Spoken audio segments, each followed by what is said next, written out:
अस्सलाम अलैकुम तलबा। आज हम साइंस के एक इंतहाई दिलचस्प और अहम मौजू क्लासिफिकेशन ऑफ एनिमल्स यानी जानवरों की दर्जाबंदी के बारे में सीखेंगे। ज़मीन पर लाखों अक़साम के जानदार मौजूद हैं। इनमें कुछ बहुत छोटे होते हैं जैसे बैक्टीरिया और कुछ बहुत बड़े होते हैं जैसे हाथी और व्हेल। अगर हम इन तमाम जानदारों को बगैर किसी तरतीब के पढ़ने की कोशिश करें तो उन्हें समझना बहुत मुश्किल हो जाएगा। इसीलिए साइंसदानों ने जानदारों को मुख्तलिफ गिरोहों में तकसीम किया है। इस अमल को क्लासिफिकेशन कहा जाता है। क्लासिफिकेशन क्या है? क्लासिफिकेशन का मतलब है जानदारों को उनकी मुश्तरका खुसूसियात की बुनियाद पर मुख्तलिफ ग्रुप्स में तकसीम करना।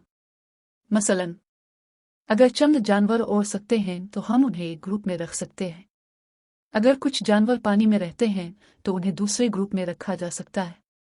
इस तरह जानदारों का मुताला बहुत आसान हो जाता है। क्लासिफिकेशन की अहमियत।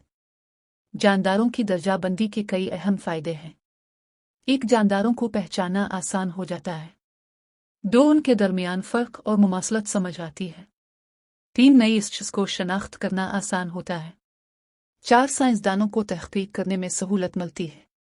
5, बड़ी किंगडम्स। साइंसदान रॉबर्ट एच उटकर ने जानदारों को 5 बड़ी किंगडम्स में तकसीम किया। ये 5 किंगडम्स ये हैं: 1, मोनैयरा। 2, प्रोस्टा। 3, फिंजी। 4, प्लांटन। 5, एनिमिलिया।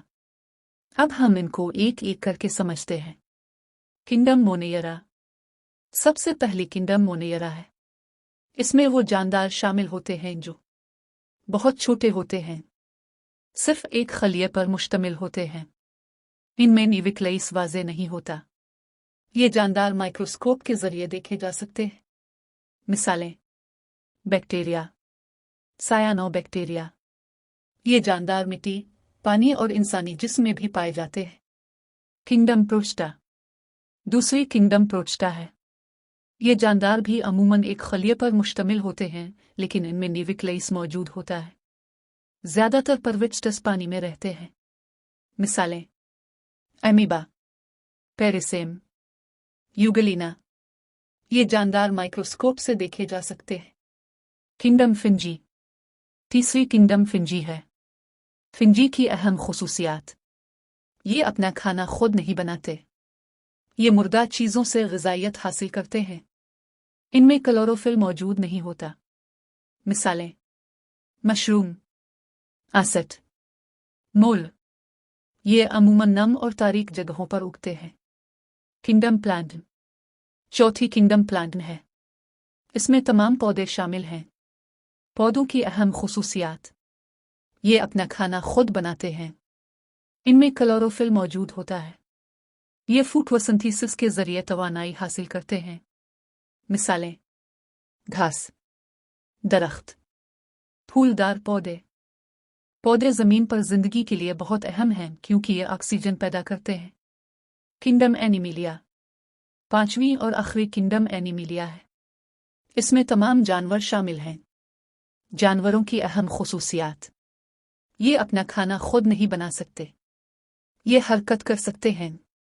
उनके जिस्म कई खलियों पर मुश्तमिल होते हैं। मिसालें: लायन, एलिफेंट, फिश, बर्ड। वर्टिब्रेटस बमुकाबला अनवर्टिब्रेटस। जानवरों को 2 बड़े ग्रुपों में तकसीम किया जाता है। एक, वर्टिब्रेटस। ये वो जानवर होते हैं जिनमें रीढ़ की हड्डी मौजूद होती है। मिसालें: मछली, परिंदे, मेंढक, सांप, इंसान। 2, अनवर्टिब्रेटस। ये वो जानवर होते हैं जिनमें रीढ़ की हड्डी नहीं होती। मिसालें: कीड़े, मकड़ियाँ, केचुए, जेलीफिश। ज़मीन पर ज़्यादातर जानवर अनवर्टिब्रेटस हैं। खुलासा: आज के लेक्चर में हमने सीखा क्लासिफिकेशन क्या है, इसकी अहमियत क्या है, 5 बड़ी किंगडम्स, 1 मोनैयरा, 2 प्रोस्टा, 3 फिंजी, 4 प्लांटन, 5 एनिमिलिया। और हमने ये भी सीखा कि जानवरों को मज़ीद वर्टिब्रेटस और अनवर्टिब्रेटस में तकसीम किया जाता है।